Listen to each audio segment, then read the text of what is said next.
자식을 사랑할 수밖에 없어. 그래서 부모야. 근데 왜 니는 그 부모가 널 미워하고 때린다고 계속 그렇게 거짓말을 하니? 이런 얘기를 합니다.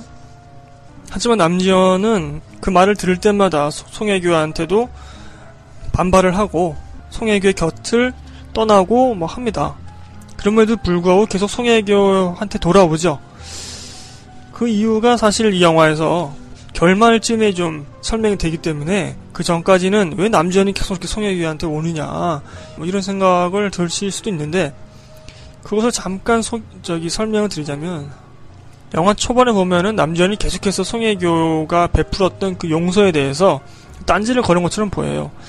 하지만 그것은 실제로 딴지를 거는 것이 아니라 이 송혜교의 용서가 온전하기를 바라고, 진짜 용서하기를 바라고, 또 그 용서를 자신이 배우기 위해서 송혜교한테 오는 것이라고 자신의 입을 통해서 얘기를 합니다. 그래서 영화 결말에 나오죠. 남지현은 자기 아버지를 용서하고 싶었던 거예요. 진짜로. 또 제가 생각할 때는 남지현 스스로가 너무 송혜교한테 미안한 겁니다. 죄책감이 있는 거예요. 송혜교의 약혼자였던 그 기태영 씨, 약혼자가 죽은 그 원인에 대해서 남지현도 어느 정도 좀 연관이 되어 있거든요. 그래서 그 미안함이 1년이 지난 후에도 가시지 않는 거죠. 남지현은 그러한 이유로 계속해서 송혜교한테 찾아오는데, 사실 남지현이 굉장히 이 영화에서 더 의미하는 바가 크지 않나, 저는 그렇게 생각을 합니다. 굉장히 비중이 커요. 이 영화에서 좀 생동감을 주는 그런 역할입니다. 남지현은 겉으로 보기엔 굉장히 좀 불량하고 머리는 좋지만 삐딱한 아이처럼 보입니다. 그래서 그의 가정 문제도 순전히 남지현 탓으로 보이죠. 그러나 사실은 그 남지현의 본 바탕은 굉장히 선하죠. 그것이 영화상에서 그 버스신에서 나타납니다. 그리고 남지현은 아버지를 용서하고 싶지만 그 아버지는 따뜻한 말 한마디 하지 않고 그저 때립니다. 구타를 일삼는데, 요 화면도 굉장히 좀 충격적이죠. 앞서 말씀드렸다시피 남지현은 송혜교한테 어떤 좀 속죄하고 싶은 그런 마음이 있습니다. 자기 때문에 송혜교 약혼자가 죽었다는 그러한 죄책감이 있는데, 사실은 그 영화를 보시면 아시겠지만 남지현의 오빠 때문에 이 일이 생긴 거거든요. 그런데 남지현의 오빠는 오히려 송혜교한테 미안함이나 죄책감이나 뭐 속죄하는 마음이 조금도 없어요. 그 1년 동안 한 번도 그런 얘기를 한 적이 없습니다. 오히려 자신을 탓하는 송혜교에게 나도 괴로웠어, 이런 식의 얘기를 합니다.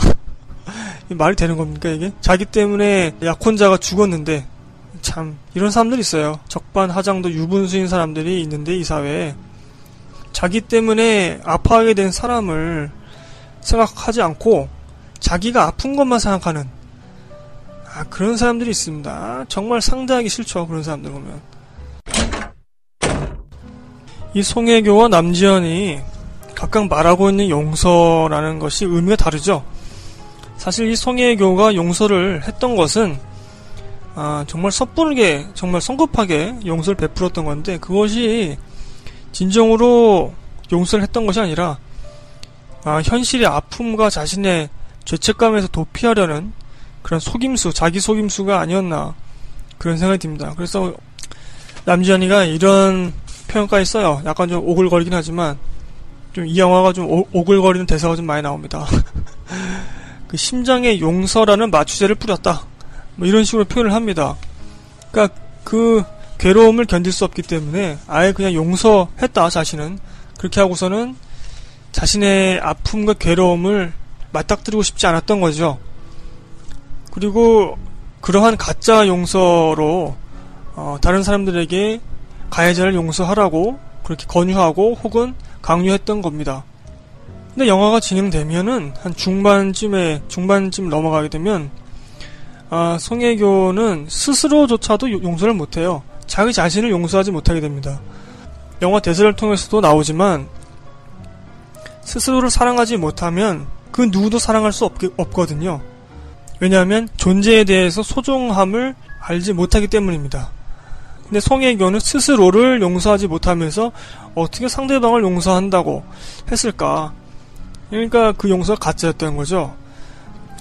그런 것 같아요. 어떤 상대를 위한 용서가 되는 순간에, 나를 위한 용서가 아니라 상대를 위한 용서가 되는 순간에 그것은 다시 온전하게 자신에게 상처로 돌아오지 않는가. 그리고 어떤 신의 섭리를 의심케 한다. 저는 그렇게 생각을 합니다. 남지현에게 용서라는 것은 그렇습니다. 자기 부모가 굉장히 자신을 아주 인간 취급을 안 하고 너 때문에 모든 일이 생긴 것이다. 이 잘못들이 너 때문에 생긴 것이다. 이렇게 얘기를 합니다. 또 심한 구타를 하죠. 남지현은 그 부모를 용서하고 싶어 해요. 왜냐하면 또 심지어 그 남지현이 그 신장 이식을 받아야 되는데 그 아버지의 신장을 받아야 됩니다.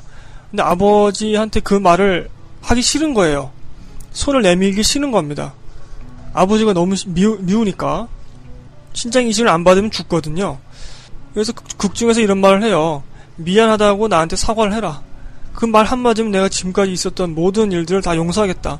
그 말을 하죠, 아버지한테. 그랬더니 아버지가 몽둥이를 뽑아가지고 더 패요. 남자, 니까짓 게 뭔데 나한테 그딴 말을 하느냐 이러면서. 우리는 용서를 베푸는 것이 선한 것이라고 그렇게 알고 있죠. 하지만 남자를 통해서 과연 그럴까? 이렇게 생각할 수도 있지 않을까 싶습니다. 반성이 없는 용서가 과연 가능한 것인가? 극 중에서 이런 대사가 있어요. 용서가 중요한 게 아니라 다시 죄를 짓지 않게 하는 게 중요하다. 이 사회는 용서만 있고 반성이 없다.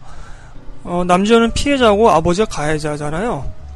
피해자와 가해자 이 사이에서 가해자가 진정으로 사과를 하고 또 피해자가 그것을 용서할 때에 하나의 생명이 다시 살 수 있고 그 아픔들이 다스려질 수 있다고 생각합니다.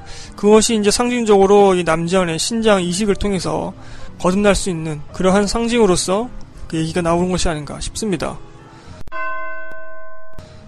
여러분은 어떻게 생각하세요? 용서를 해야 될까요? 송혜교가 다큐멘터리를 찍을 때 이런 얘기도 나옵니다.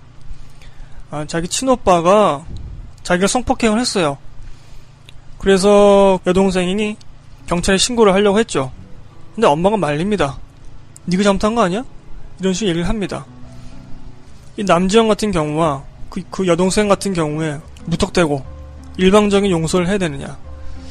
쉽지 않다고 생각하고요. 그 영화에서도 나옵니다만 상대방을 용서해야 되겠다. 이러한 마음이 가득 찼을 때에나 가능한 거지. 반드시 용서를 해야 된다. 이렇게 강요할 수는 없다. 그렇게 생각을 합니다. 후반부에 가서도 제가 말씀드릴 수 있을 것 같지만 신이 우리를 사랑하는 것과 신이 우리를 용서하는 건 별개의 문제거든요. 사랑하기 때문에 용서한다. 뭐 이 말도 맞을 수 있지만 사랑하기 때문에 용서하지 않을 수도 있잖아요. 이게 어떻게 보면 궤변인가요? 하지만 저는 그렇게 생각합니다. 사랑하는 것과 용서하는 것은 별개다라고 생각을 합니다. 개신교에서 신은 우리 인류를 사랑하죠. 용서하는 건 아닙니다. 개신교에서 보면은 하나의 통과하는 문이 있어요. 그걸 회개라고 하고 뭐 참회라고도 표현할 수 있는데 자기의 죄를 고백하고 용서를 구하는 거죠. 그리고 자기가 죄인인 것을 크게 깨닫는 것. 이것이 전제될 때 사람과 신이 서로 만날 수 있는 겁니다. 이것은 사랑하고는 별개의 문제인 거죠. 사랑하기 때문에 용서받을 수 있는 그런 통로를 마련해 준 것이지 그 자체가 용서를 했다는 그런 의미는 아니죠. 우리 사람들끼리도 그런 것이 아닌가 싶어요. 너무나 사랑하기 때문에 용서할 수 없는 경우도 있지 않을까요? 그 배신감에 아픔 때문에 뭐 가끔 그 무신론자들이나 개신교를 믿지 않는 분들은 이렇게 얘기를 합니다. 아니 신이라면 모두 다 용서해야 되는 거 아니야? 신이라면은 모두를 다 사랑해야 되는 거 아니야? 그렇게 말씀들 하고 계시죠. 근데 그것은 신을 너무 기계로 보는 거죠. 자판기로 보는 겁니다. 오병을 집어넣고 버튼 하나 누르면 용서가 툭 튀어나오는 그런 자판기로 보는 거죠.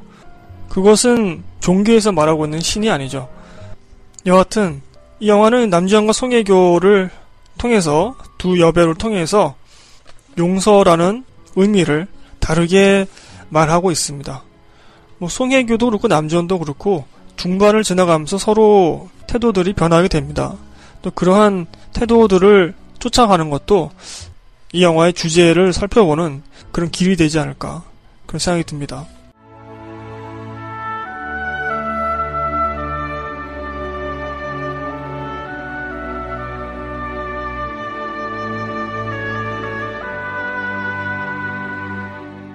두 번째로 한번 상식의 폭력을 한번 얘기해 보도록 하죠. 용서해야 된다. 이것은 상식입니다. 하지만 그것을 강요하는 것은 그 구체적인 상황을 고려하지 않은 상식은 폭력과 같다. 저는 그렇게 생각을 합니다. 각자의 어떤 사정이라는 게 있잖아요. 그리고 그 각자의 사정이 반사회적이거나 불법적이거나 아니면 비윤리적이거나 그런 것이 아니면 우리는 그 각자의 상황을 이해할 수 있어야 되고 또 이해하려고 노력을 해야 되겠죠. 하지만 상식이라는 이름으로 야, 우리 모든 짜장면을 시키는데 너는 왜 혼자 짬뽕을 시키니? 귀찮게? 이렇게 얘기를 한다는 거죠. 물론 어떠한 특수한 상황에서는 모두 짜장을 시켜야 되는 경우도 있겠죠. 그렇지 않을까요? 예를 들면 군대 같은 경우는 일사불란하게 움직여야 되니까 그러한 각자의 상황을 세심하게 돌볼 수 없는 그런 상황이지 않습니까?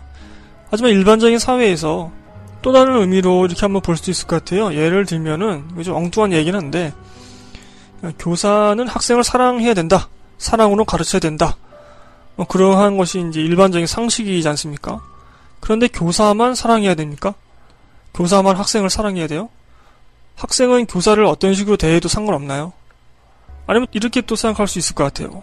학생은 교사를 존경해야 된다. 근데 존경을 강요할 수 있나요? 너는 이 사람을 존경해야 돼 라고 말을 하면은 그 즉시 존경이 생겨납니까? 스스로 우러나오지 않는 존경이 도대체 무슨 가치가 있을까요?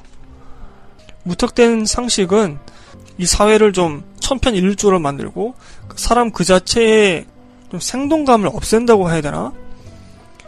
쉽게 말씀드리면 이 사람이라는 게 개성이 엄청나지 않습니까? 물론 그 개성이 그 집단의 가치관을 무너뜨리는 정도까지 개성이 발현되면 안 되겠죠. 그것은 개성이 아니라 무식한 거죠. 그 집단의 목표와 자신의 개성을 잘 융화시킬 수 있는 그것이 이제 철이 든다는 것 같은데, 근데 또 반면에 그 집단의 상식으로 무턱대고 어떠한 개인의 생각과 처지와 개성을 고려하지 않고 그 상식을 강요하는 이것은 또 다른 폭력이 될 수 있고, 이런 말도 할 수 있을 것 같아요. 소통이 없는 상식, 상대의 상황을 고려하지 않는 상식은 정말 그 사회라는 혹은 집단이라는 이름의 가해자가 행하는 폭력과 같고, 이런 상식은 통합과 화합은커녕 오히려 분열과 불신만 낳을 뿐이다. 그런 생각이 듭니다. 자, 오늘날에도 많은 여러 분야에서 이런 상식의 폭력이 행해지고 있는 것이 아닌가. 이것은 단순히 집단이 한 개인에게 상식의 폭력을 행하는 것뿐만이 아니라 개인이 집단에게도 상식의 폭력을 휘두를 수 있다는 점을 우리는 알아야 됩니다. 예를 들면 이런 예도 한번 들 수 있을 것 같아요. 어떠한 집단에서 하나의 프로젝트가 있는데 이 프로젝트가 굉장히 중요한 겁니다. 집단의 발전을 위해서 자신이 하겠다고 굉장히 때를 써서 그 프로젝트를 맡게 됐어요. 일을 하다 보니까 또 힘들고 스트레스도 받고 그래서 병이 났습니다. 프로젝트를 마쳐야 될 시일 안에 그것을 마치지 못했어요. 그러면 상사나 그 집단에 있는 단체에 있는 사람들이 비판을 하겠죠. 야, 너가 이거 하고 싶다고 해서 이걸 줬는데 이걸 도대체 왜 못했느냐? 그럴 때 흔히 정말 철이 없는 사람들은 이렇게 말합니다. 저 아팠는데요. 저 아파서 이거 못했는데요. 이렇게 무책임한 얘기를 하고 막 질질 짜고 울면서 내가 아팠는데 도대체 왜 이렇게 구박을 합니까? 이런 식의 얘기를 하는 사람들이 정말 많습니다.